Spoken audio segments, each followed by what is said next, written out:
তোমাতে আমাতে দেখা হয়েছিল, জানি না কবে কোথায়, জানি না মন দেওয়া নেওয়া খেলা হয়েছিল, জানি না কবে কোথায়, জানি না তোমাতে আমাতে দেখা হয়েছিল, জানি না কবে কোথায়, জানি না মন দেওয়া নেওয়ার খেলা হয়েছিল, জানি না কবে কোথায়, জানি না।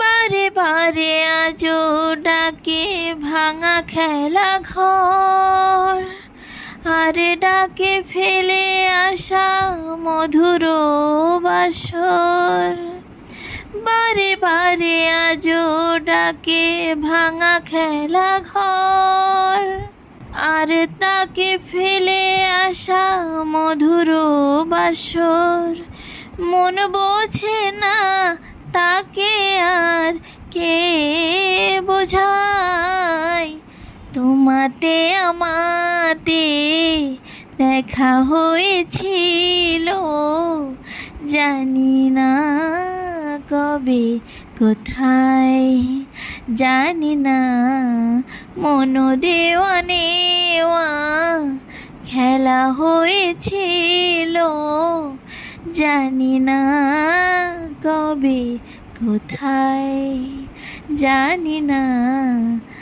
হাই এভরিওয়ান, কেমন আছেন সবাই? নমস্কার সবাইকে। এখন শেয়ার করছি আর একটা মর্নিং কুকিং রুটিন। সেদিন কিন্তু আরও মজাদার খাবার রান্না হয়েছিল। বড় রুই মাছের মাথা দিয়ে মুড়ি ঘন্ট, ঢ্যাঁড়স ভাজি, আর হয়েছিল রুই মাছ আর লাউ দিয়ে তরকারি। ফার্স্টেই সব কিছু একদম খুব তাড়াতাড়ি গুছিয়ে নিলাম। ঢ্যাঁড়সগুলো বেশি করে পেঁয়াজ আর একটু আলু দিয়েই ভাজি করে নিলাম, একটু তেল বেশি দিয়ে, তাহলে একটু মচমচে ভাব আসে। তারপর ডালগুলো মুগের ডাল ভেজে নিয়ে সেদ্ধ বসিয়ে দিলাম, আর অন্য পাশে মাছটা ভেজে সেই তেলে জিরা ফোড়ন দিয়ে লাউ দিয়ে দিলাম। লাউটা খুব কচি ছিল, খুব তাড়াতাড়ি রান্না হয়ে গিয়েছিল। লাউটা সেদ্ধ হওয়ার পর মাছ দিয়ে জিরা গুঁড়া, ধনে গুঁড়া আর একটু আদা পেস্ট দিয়ে ভালো করে রান্না হয়ে আসলে নামিয়ে নিলাম। আর ডালটা সেদ্ধ হয়ে গেছে। ডাল সেদ্ধ হয়ে আসলে মুড়িঘণ্ট কিন্তু একদম রেডি। দেখুন লুকটা জাস্ট ইয়াম্মি। ডাল সেদ্ধ হয়ে আসলে মাথাটা দিয়ে একটু আদা বাটা, জিরে গুঁড়া, ধনিয়া গুঁড়া আর একটু গরম মশলা তেলে আলাদা করে সোমরা দিয়ে তারপর ডালের ভেতর দিয়ে ভালো করে হয়ে আসলে নামিয়ে নিলাম। সবগুলো খেতে দারুণ হয়েছিল। এখন টাটা, বাই।